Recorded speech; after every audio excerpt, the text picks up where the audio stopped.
Marilah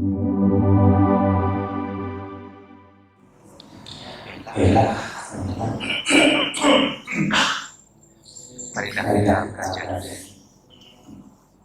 Silahkan merenungkan dan membacakan Vandana Namo Tassa Bhagavato Arahato Samma Sambuddhassa. Namo Tassa Bhagavato Arahato Samma Sambuddhassa. Namo Tassa Bhagavato Arahato Samma Sambuddhassa. Terpujilah Sang Bhagawa yang Maha Suci yang telah mencapai penerangan sempurna secara mandiri. Terpujilah Sang Bhagawa yang Maha Suci yang telah mencapai penerangan sempurna secara mandiri. Terpujilah Sang Bhagawa yang Maha Suci yang telah mencapai penerangan sempurna secara mandiri. Selamat pagi semuanya. Sukihoto. Semoga kita semua berbahagia.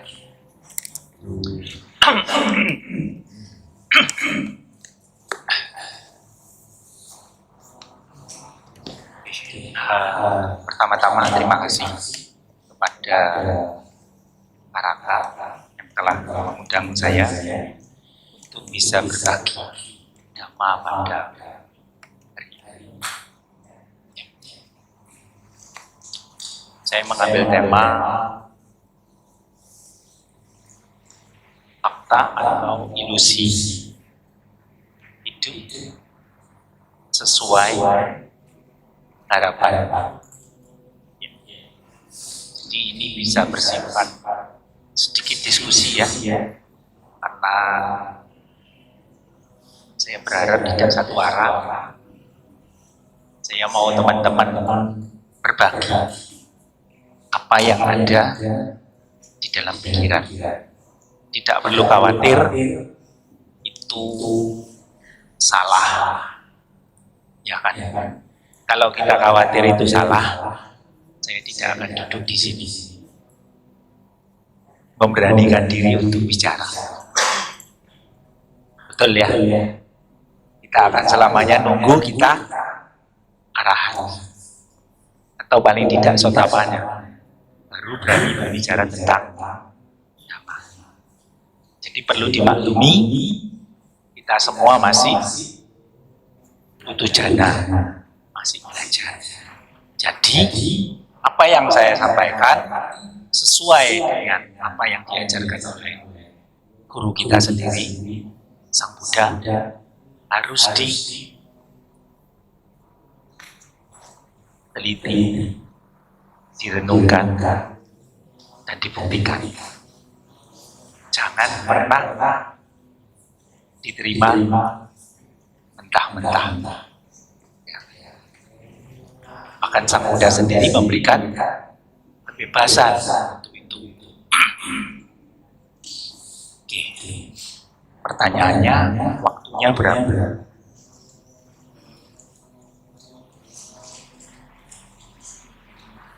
Teman-teman dulu yang ada 15 menit, 30 menit, yakin 1 jam.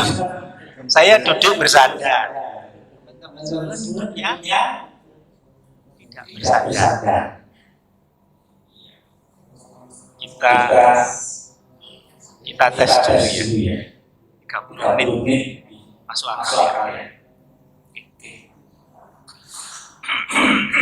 Kita semua punya cita-cita sebagai manusia yang mungkin sering dibilang, sering dibicarakan, kita ingin hidupnya apa yang paling sering? Bahagia. Terima kasih. Bahagia. Nah, kata lainnya kita ingin bahagia. Kata lainnya apa?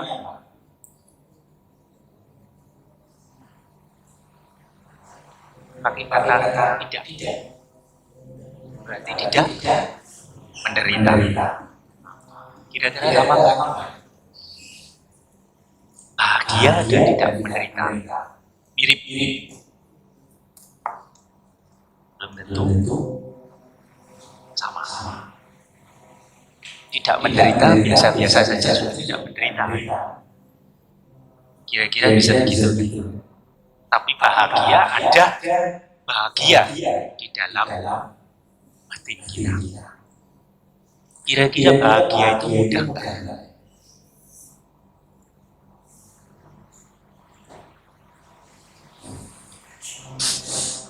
Dijawab aja. Sulit atau gampang? Ada yang merasa sulit berbahagia? Kenapa?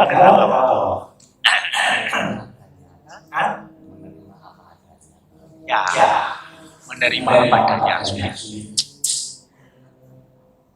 Kata-kata yang gampang diucapkan paling sulit. Ya kan? Bahagia itu, kalau boleh saya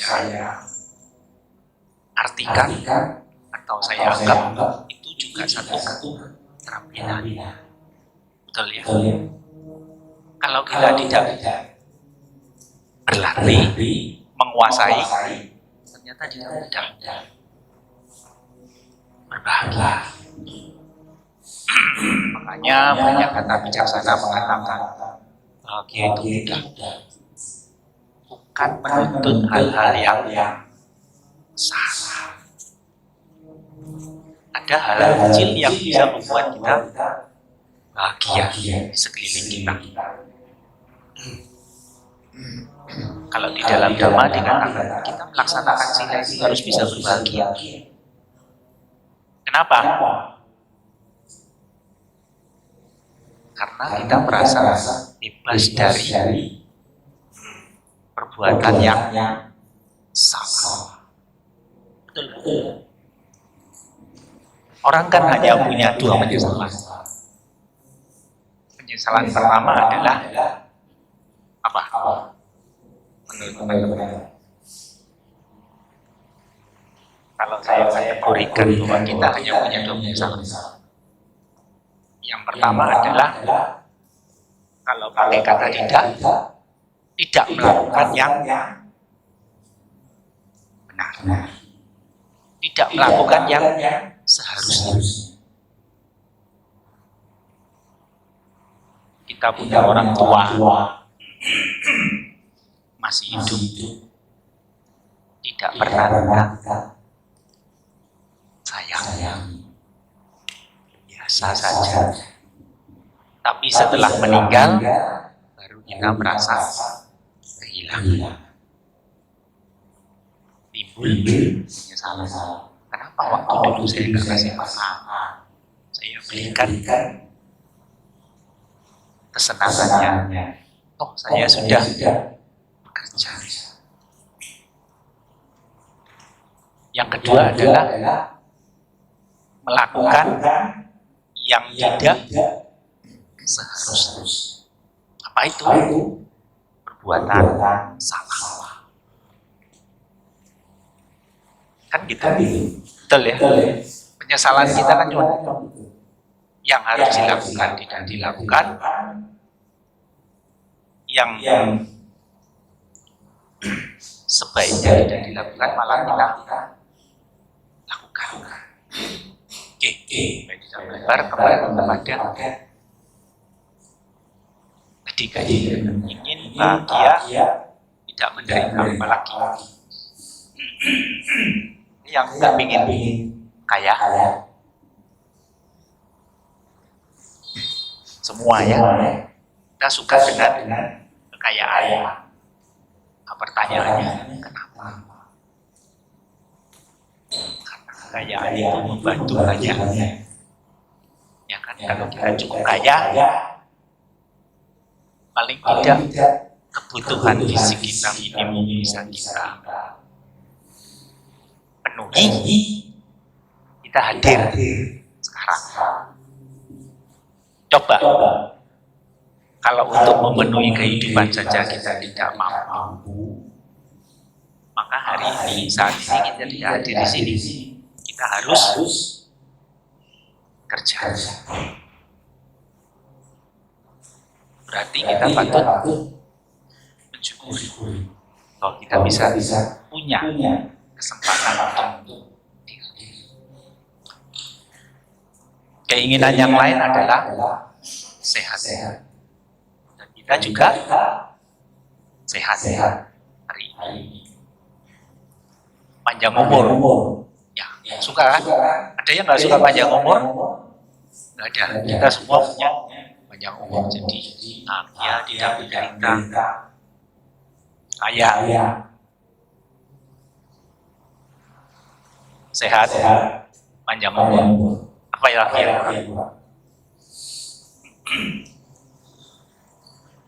Apa? Coba. Ya, nanti teringat angkat tangan aja nggak Bapak ya. Saya kasih kesempatan. Jadi ingat angkat tangan. Apa yang itu adalah semua keinginan kita. Sesuai dengan apa yang kita diskusikan hari ini. Bisakah itu kita capai? Kira-kira kan begitu ya faktanya.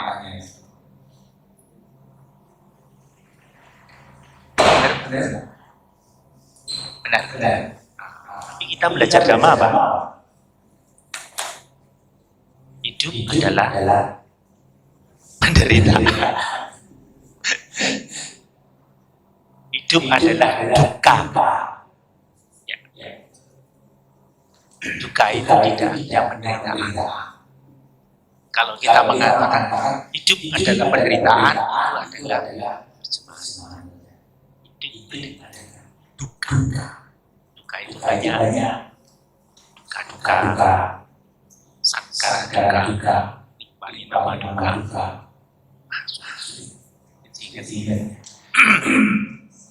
Duka itu bisa yang kita paling sering dengar duka rumah sakit, jiwa, mati. Sesuatu yang tidak terhindari. Ada yang nggak pernah sakit? Ada yang nggak pernah mati? Belum tahu. Karena kita masih di sini. Tua. Sudah ada contohnya. Termasuk saya. Sudah masuk lansia. Walaupun saya masuk lansia terlebih dahulu. Nah, sekarang menjadi satu pemikiran atau perenungan bagaimana hidup itu bisa sesuai dengan harapan kita. Jadi harapannya banyak. Bahagia, tidak menderita, sehat, panjang umur, kaya. Kita punya ilmu kan dari guru kita. Semua akibatnya hukum sebab kita. Hukum dhamma. Yakin? Ada yang nggak yakin? Kalau nggak yakin, contohnya kenapa? Karena tetangga saya orangnya jahat, suka marah-marah, hidupnya masih jos. Tidak hanya jos. Penjelasannya apa?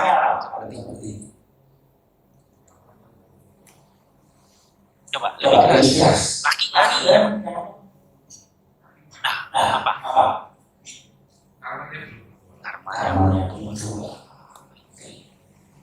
Yakin ya. Karmanya buah. Itu kalau kita orang lain.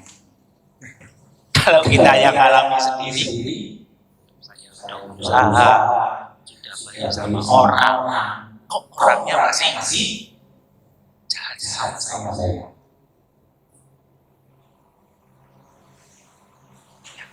Fakta kalau ada orang yang kita kenal, udah kita terima. Tapi kalau faktanya berbeda dengan kita,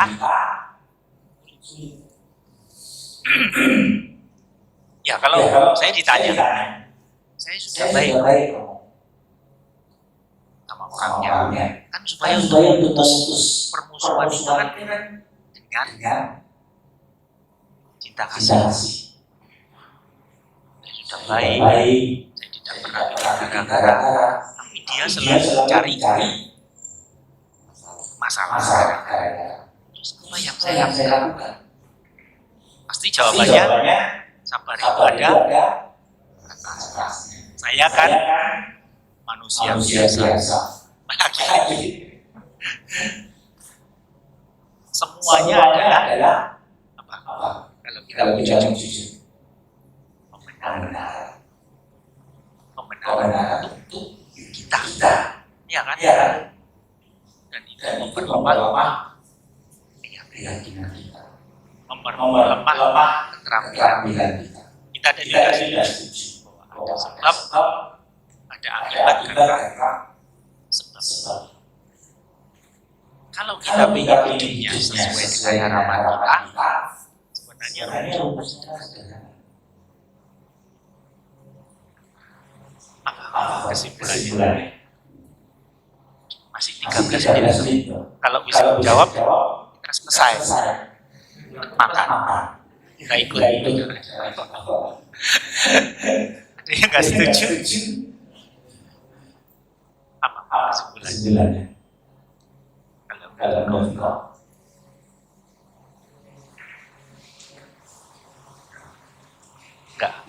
Susah. Kata-katanya gimana?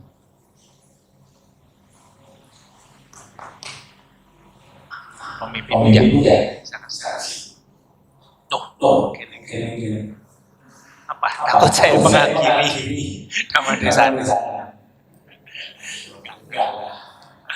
Jadi udah jadi pemimpin ya akan bilang rumahnya sawah ada. Jadi kalau ingin harapan kita tercapai, kita harus sebabnya. Memang kita tahu bahwa tidak semua keinginan kita akan tercapai. Terus rumus matematikanya kalau keinginannya banyak yang tidak tercapai, direvisi keinginannya, ya kan? Matematikanya dikurangi, atau bahasa lainnya pasang target yang sesuai. Target yang paling gampang, tapi caranya paling sulit dan paling sering kita sadar setiap saat. Ada yang sudah setiap saat. Ternyata kan sulit sadar setiap saat. Begitu ada kejadian yang tidak diinginkan, kita jengkel. Kalau sadar jengkel pasti. Ada orang berhasil, kita iri. Ada yang tidak sesuai keinginan, kita sedih dan marah. Berarti keinginannya harus diluruskan dulu. Punya keinginan itu benar. Katanya sumber duka adalah keinginan. Yang kita dengar kan gitu terus. Sumber duka adalah berarti penjelasannya yang salah gimana?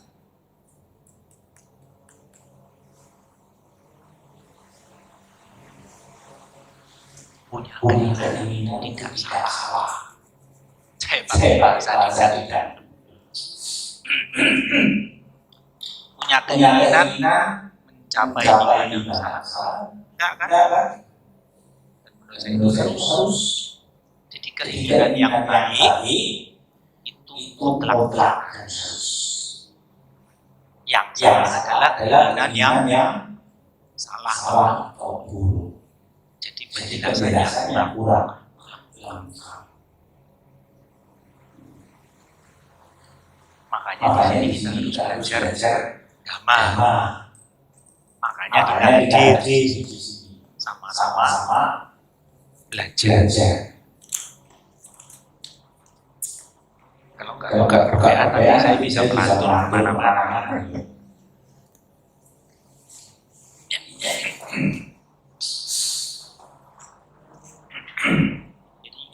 Jadi keinginan kita lurus. Keinginan yang baik. Apa itu keinginan yang baik? Sabda rasa karena usaha saji pariudana kuda urusan yang paling indah tidak berburu yang berbuat baik sucikan hati dan pikiran. Rumusan yang paling dasar kita tinggal kalau enggak nanti ceramah. Kita beralih ke hal yang sederhana. Tadi yang sulit adalah sadar setiap saat. Makanya sadar setiap saat itu harus kita latih. Kita tidak bisa sadar setiap saat, minimal dalam satu hari berapa jam. Tidur 8 jam. Anggap kurangi 8 jam. Kalau dalam 8 jam kita bisa 16 jam.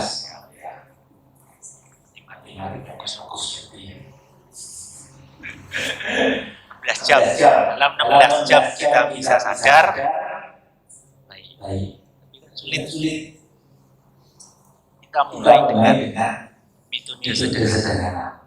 Tidak usah banyak. Dalam 1 jam kita sadar sekali. Sedang apa saya sekarang? Saya pakai fokusnya nanti. Kita sadar sekarang ini kita sedang apa? Kita sadar sekarang ini sedang diskusi sama. Kan gitu ya. Saya sedang duduk. Saya sedang mendengar. Saya sedang bicara. Nanti kita ulang 1 jam kemudian. Kalau itu kita konsisten lakukan 16 kali dalam 1 hari. Lumayan. Kalau diulang 7 hari, 7 kali 16. Berapa? Tidak bisa dihitung nanti. Dikalikan 30 kalikan 2 kali. Padahal menurut psikologi, kalau bisa melakukan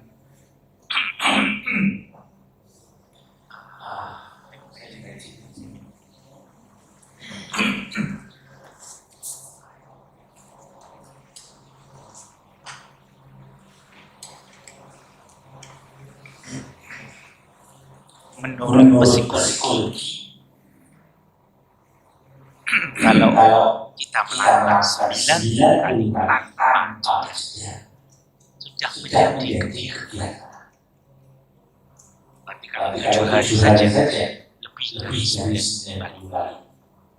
7 kali 16 112. Betul. 2 70.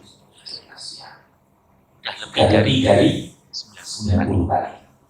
Mari kita coba. Bikin kesaksian sendiri masing-masing. Sulitnya apa nanti? Tak mungkin tercapai 14 kali atau 16 kali. 11 kali. Bisa capai separuh, tapi kalau tidak mulai, pertanyaannya apa? Biar pertama. Nanti kita bikin kesaksian. Kalau saya bisa muncul lagi di sini. Dicatat saja karakanya. hari ini yang nanti kita catat lagi kalau kita ketemu. Kalau kita masih sehat, kalau kita masih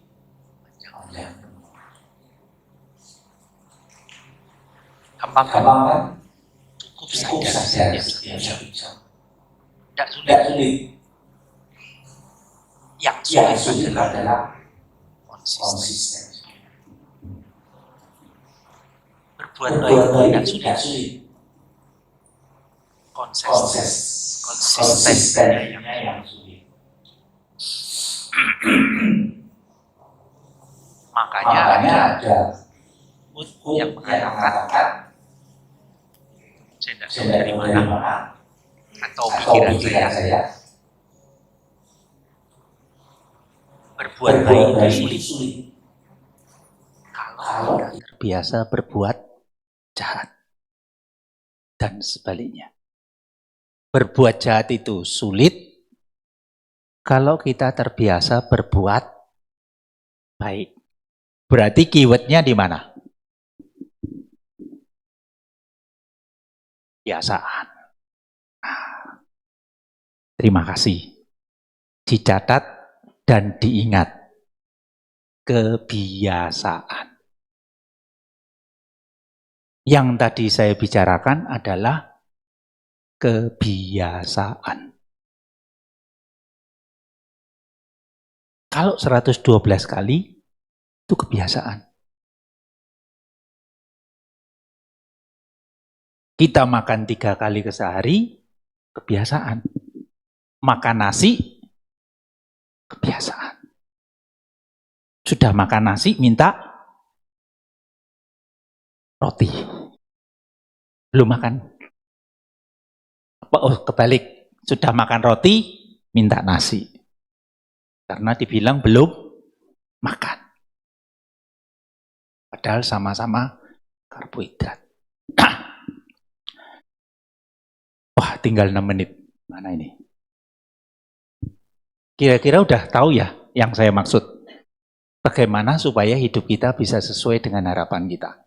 Jadi udah saya katakan, harapannya diluruskan. Atau kita pasang target sesuai. Berarti pasti bisa kita capai. Kemudian kita bikin sebabnya. Bahagia. Apa sebab kebahagiaan?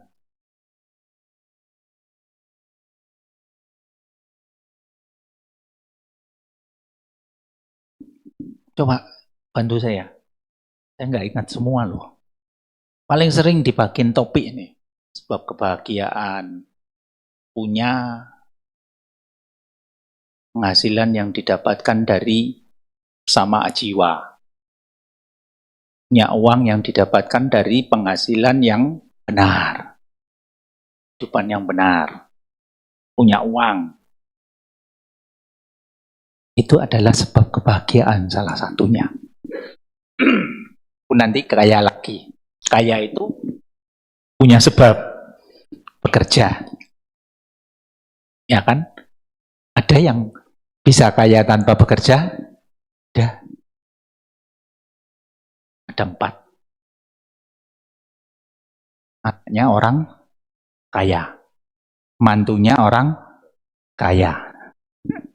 Apalagi dapat lotre besar, undian besar, ya kan? Di sini sudah tidak ada, mungkin di Thailand ada. Dapat 4 miliar, kaya. Satu lagi dapat warisan besar. Dan yang tidak bisa adalah kita capai dengan kerja keras. Dan ini yang paling masuk akal. Karena kita semua tidak semuanya punya nasib baik. Tidak semua. Ya kan? Dah kita pakai yang ini. Kerja keras. Bekerja dengan baik. Sama jiwa. Bekerja tidak melanggar dhamma. Kalau kita belajar tidak melanggar dhamma, berarti keburukan sudah kita cegah. Kan begitu. Berarti yang nanti akan berbuah adalah karma lampau yang buruk. Makin ke depan, artinya makin kita hidup lebih lama. Kalau yang buruk ini makin kita kurangi, buahnya berarti tidak akan muncul di masa mendatang. Kemungkinan keinginan kita sesuai, masuk akal kan?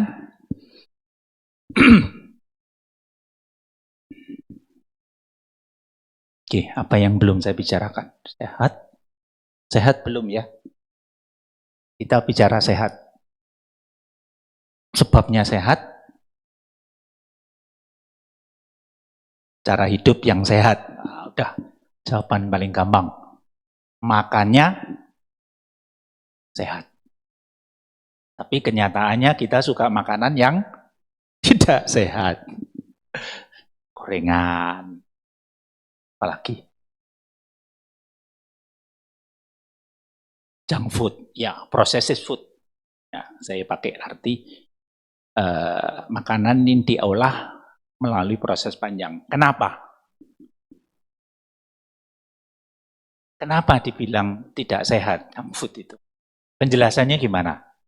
Kalau gorengan kan ada, ya kan, bikin lemak jenuh, tidak jenuh, mengotori saluran pembuluh darah kita, bikin plak dan sebagainya, kolesterolnya tinggi. Nah, junk food itu apa? Makanan, iya. Kenapa dibilang tidak sehat? Ada yang sudah tahu. Gemuk baik. Kamu cukup gemuk, saya kira enggak begitu gemuk ya. Ada yang gemuk sehat kan?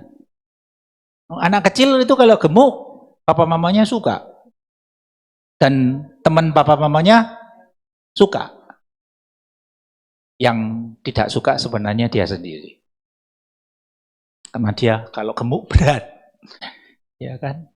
Nah, menyenangkan orang lain, tidak membahagiakan diri sendiri. Berarti itu salah. Ya kan? Rumusannya baik itu kan baik buat diri sendiri dan baik buat orang lain. Ya. Junk food itu banyak bahan yang tidak baik. Kira-kira begitu. Di zaman sekarang pencemaran tinggi. Penyakit yang paling umum nantinya dan sekarang sudah umum adalah autoimun. Penyakit yang menyerang daya tahan tubuh. Dan sebagian penyakit yang nggak jelas disebut autoimun. Menurut saya.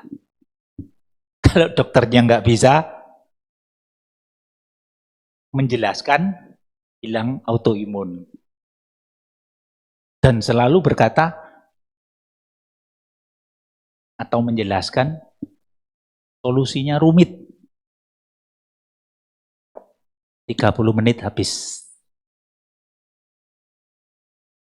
Saya boleh minta tambah?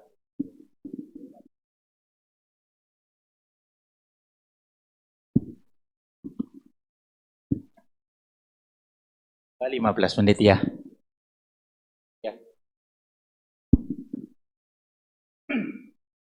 Jadi penyakit yang menyerang tubuh, kekebalan. Satu karena processed food, makanan yang banyak mengandung bahan-bahan kimia, bahan-bahan yang menyerang dan itu tidak terjadi dalam waktu pendek. Ya, ini yang kita harus tahu. Cukup panjang. Dan itu saya alami sendiri. Berarti setelah 50 tahun lebih baru meledak bomnya. Bayangkan, 50 tahun lebih. Tapi kan pasti ada yang jawab, 50 tahun, saya sekarang umur 20, Romo. Ya tambah 50 tahun, 70. Cukuplah saya hidup 70 tahun. Amsyah. Betul ada yang mau berpikir begitu? Ya, itu jawabannya orang yang biasanya merokok, misal ya. Tidak merokok, mati. Merokok juga mati. Kesimpulannya, lebih baik merokok dong. Ya, ada satu kenikmatan sendiri kan. Makan. Tidak makan mati. Lebih baik makan. Padahal hukumnya sudah jelas. Kalau ada akibat, punya sebab. Jadi kalau sebabnya kita bikin, jangan, apa orang Jawa bilang, jangan ngersulo ya. Bahasa Jawa lebih kaya. Jangan komplain.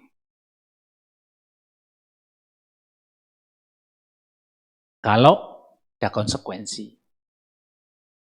Sebagai orang yang dewasa, kita wajib punya tanggung jawab. Kata kunci ini adalah tanggung jawab.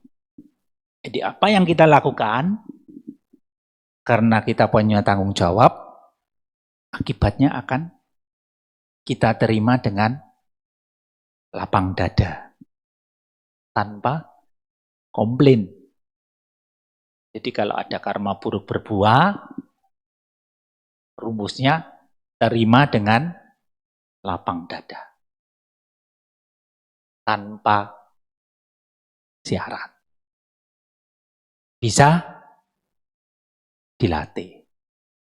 Tidak ada yang tiba-tiba bisa. Ngomong aja harus belajar A, B, C, kata-kata, nyusun, dihafalkan, baru bisa. Ya kan? Sekolah itu kan butuh persiapan 3 tahun.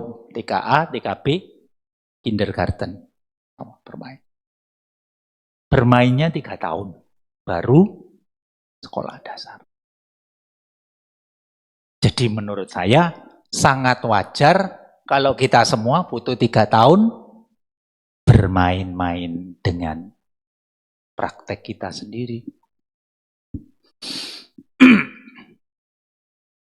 Tapi kalau kita tidak mulai dari sekarang, tidak sekolah,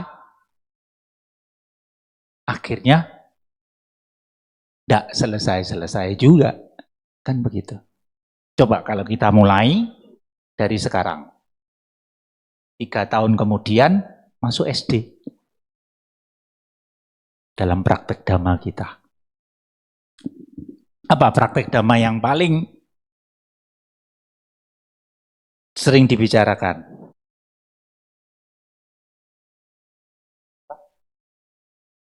Pancasila Buddhis, ya sila. Sebelum sila biasanya disebut dana. Pernah berpikir, kenapa? Kenapa dana duluan? Mudah dilakukan. Benar, mudah dilakukan.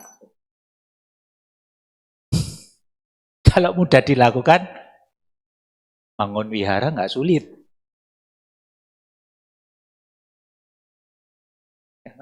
Ya kembali lagi rumusannya, kalau biasa mudah. Kalau tidak biasa, jadi sulit. Kita punya banyak kekotoran batin. Kegigiran, kemalasan, dan seterusnya. Jadi kembali ke kebiasaan. Nah,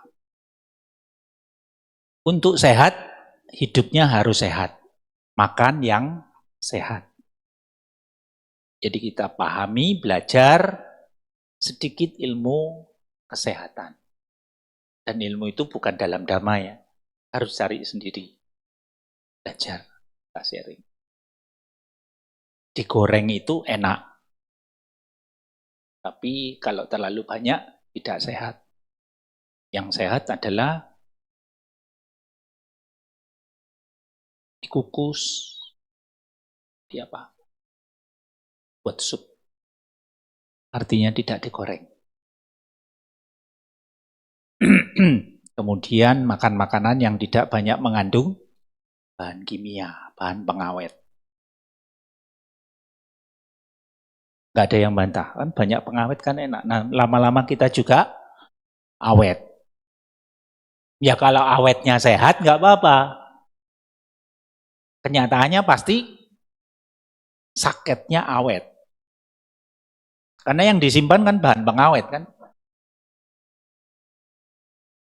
Berarti kesimpulannya, kalau kita salah mengambil kesimpulan, bahaya mengambil kesimpulan yang salah. Makanya di dalam Jalan Mulia Berunsur 8, yang pertama adalah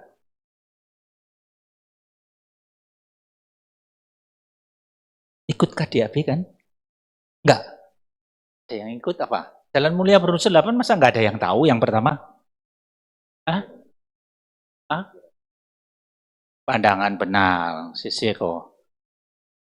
Pandangan benar. Punya mata yang lihat yang benar ini loh yang paling utama. Coba kita merem semua gini.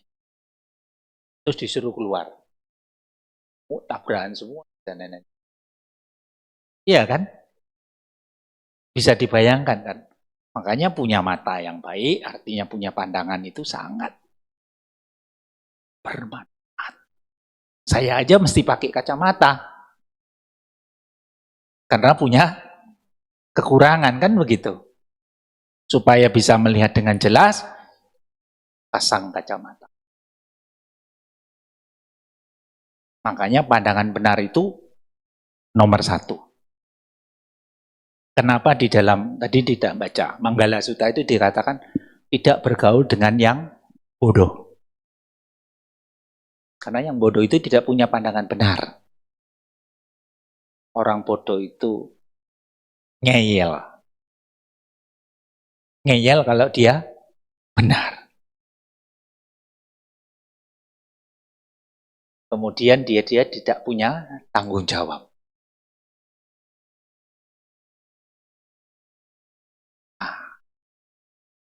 Semua tidak menjadi masalah. Yang jadi masalah kalau orang yang dikatakan bodoh itu ada di sekitar kita. Kerabat kita. Bahkan mungkin kita sendiri. Pernah nggak terpikirkan bahwa kita mungkin masuk dalam kategori orang bodoh? Iya, dikasih tahu ngeyel. Mamanya kasih tahu diem. Tapi di batin jawab. Mama saya pintar siapa? Karena gitu. Baru saya katakan itu adalah kebodohan. Kalau kalian sebagai anak. Kalau kita sebagai orang tua, kita juga wajib sadar. Kalau itu kebodohan. Kalau dua-duanya berusaha, baik adanya. Harapannya bisa mudah tercapai. Ya kan, pengen pergi, orang tua mengizinkan. Bahkan kasih sangu. Nah, aku mau ke Bali. Ya, pergi yuk. Berapa hari? Seminggu. Butuh berapa? Kan enak toh. Mamanya bilang, mama udah tua, papa udah tua. Pengen juga healing, encer. Anaknya kasih duit. Kan bagus. Harapannya sesuai. Bisa tercapai. Kalau semuanya baik. Dan untuk menjadi baik itu tidak ada pilihan lain adalah praktek dhamma. Milikilah keterampilan. Buatlah sebabnya. Dan konsistensilah.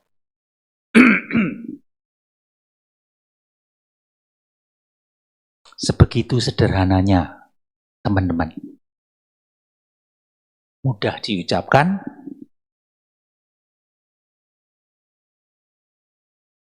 nanti tidak praktek kalau disulit dipraktekkan.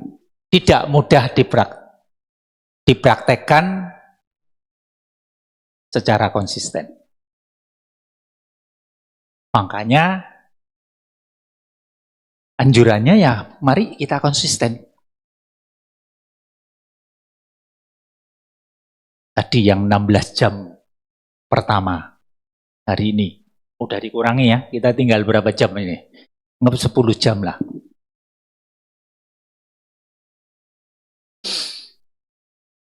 Enggak dibatasi, dalam 1 jam bisa ingat sadar 2 kali. Makin sering makin baik. Itu akan jadi kebiasaan. Nanti ketemu dengan orang yang tidak menyenangkan, sadar, oh saya ketemu dengan orang yang tidak sesuai dengan apa yang saya inginkan. Jadi umat Buddha itu aktif ya, teman-teman ya. Jadi jangan salah pandangan kalau jadi umat Buddha itu pasif. Semuanya karmamu.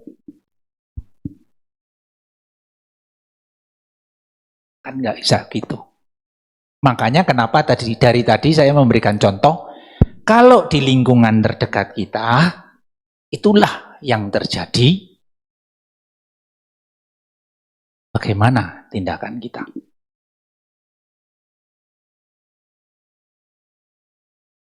Kita bisa tidak peduli kalau itu hanya kenalan kita. Hanya teman.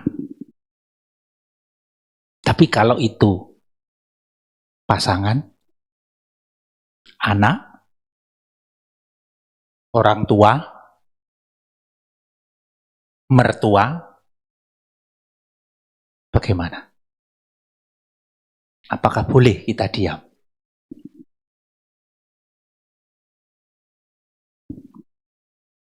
Makanya kita perlu belajar Buddha Dhamma. Tidak hanya belajar, perlu praktek. Supaya kita bertahan. Nah, saya selalu memakai 2 kalimat di dalam Manggala. Ini buat teman-teman yang mau punya pasangan. Saya selalu pakai bahwa dalam Manggala Sutta, bait pertama dan kedua itu adalah pegangan kita. Tidak bergaul dengan orang bodoh, bergaul dengan orang bijaksana. Kesimpulannya, nah kalau bisa disimpulkan saya nggak perlu menjelaskan, kan enak. Apa kesimpulannya?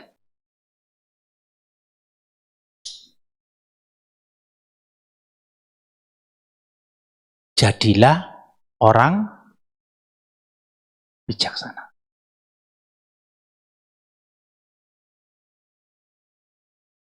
Kalau salah satu aja bijaksana, rumah tangga selamat. Nah, enak kan?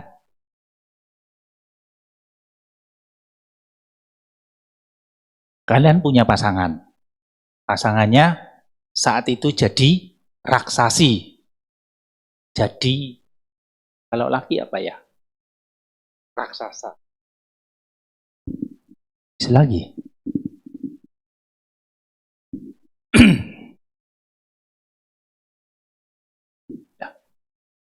Saya tambah 10. Ya, saya tambah 10 menit ya. Kalau satunya raksasi, ataupun mungkin satunya raksasa, satunya dewa dan dewi, rumah tangga masih bisa selamat.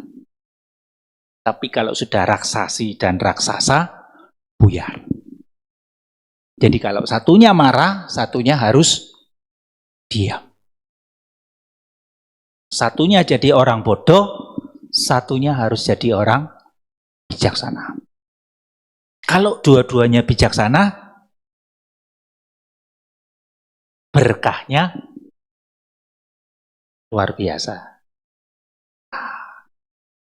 Makanya ada anjuran, carilah orang yang mengerti dhamma. Nah kalau dicari nggak ketemu gimana? Dikondisikan, dibuat. Kita semua berangkat dari tidak tahu menjadi tahu. Makanya saya selalu katakan, tidak peduli pasangan kalian apa.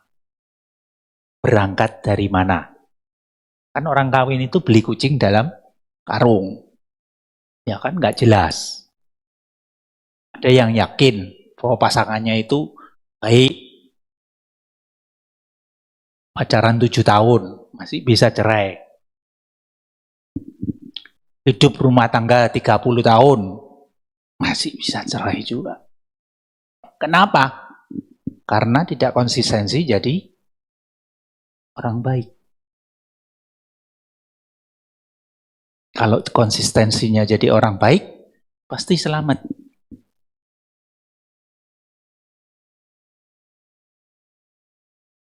Memang jadi orang baik itu butuh perjuangan.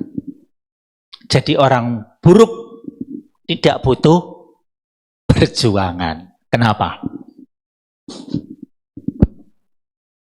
Naik tangga itu keloteng berat. Betul ya? Geludung dari tangga gampang. Walaupun sakit. Semakin tinggi, semakin berat. Kenapa? Ya latihannya kurang.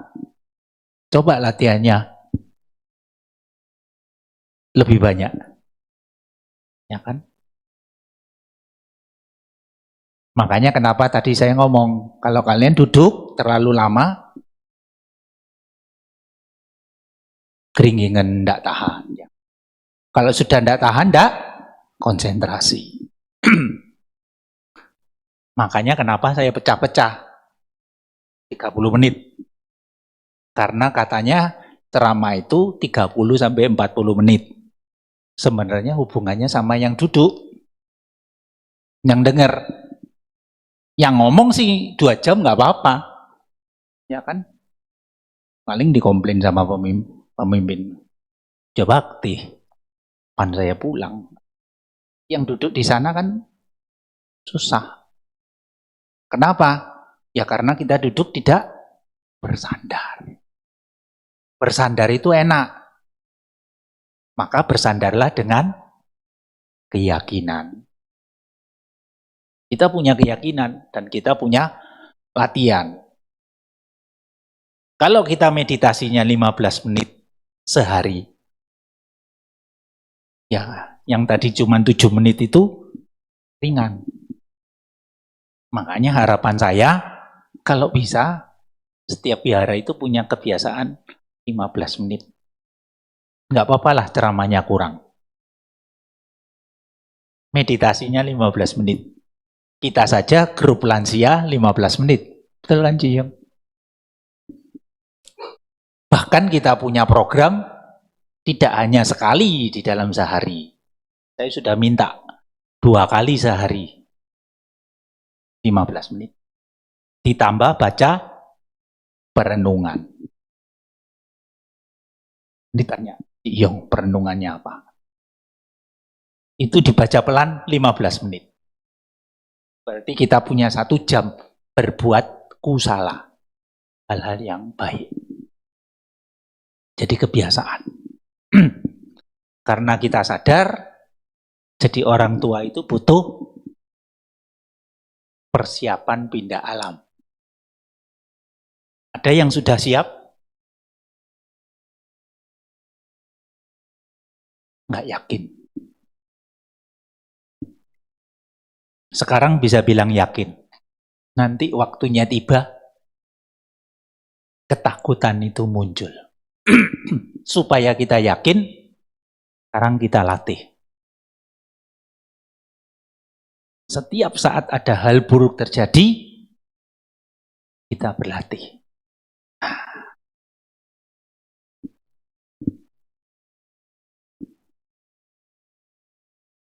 Berarti apa yang sudah saya bicarakan sudah cukup. Teman-teman bisa mengambil kesimpulan. Betul ya? Berarti apakah hanya mimpi bahwa kita bisa hidup dengan sesuai harapan kita? Tidak kan? Bisa. Kita punya keyakinan. Makanya saya tutup dengan cerita.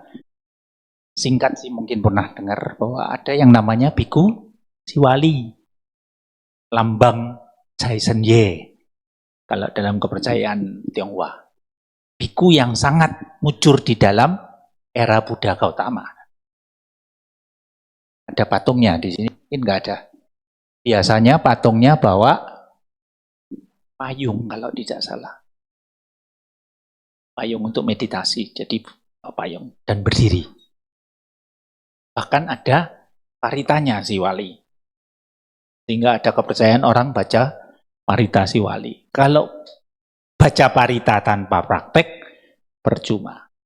Praktek tanpa baca parita masih banyak manfaat. Si wali. Si wali itu ceritanya di zaman Buddha entah mana, dia melihat ada biku yang tidak pernah kekurangan. Kalau pindah patah, dapatnya banyak. Kemudian dia melihat dan berkeinginan, bagaimana saya bisa seperti itu? Kemudian oleh Buddha, di zaman itu diberi nasihat untuk praktek dana. Dipraktekkan menjadi parami sehingga lahir sebagai Biku Siwali di zaman Buddha Gautama.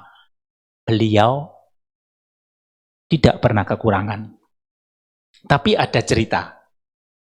Ada satu biku di zaman Sang Buddha yang mencapai arahat, saya tidak tahu namanya, yang seumur hidup hampir tidak pernah kenyang. Karena karma buruknya terlalu besar. Dan ada cerita, entah ceritanya benar atau tidak.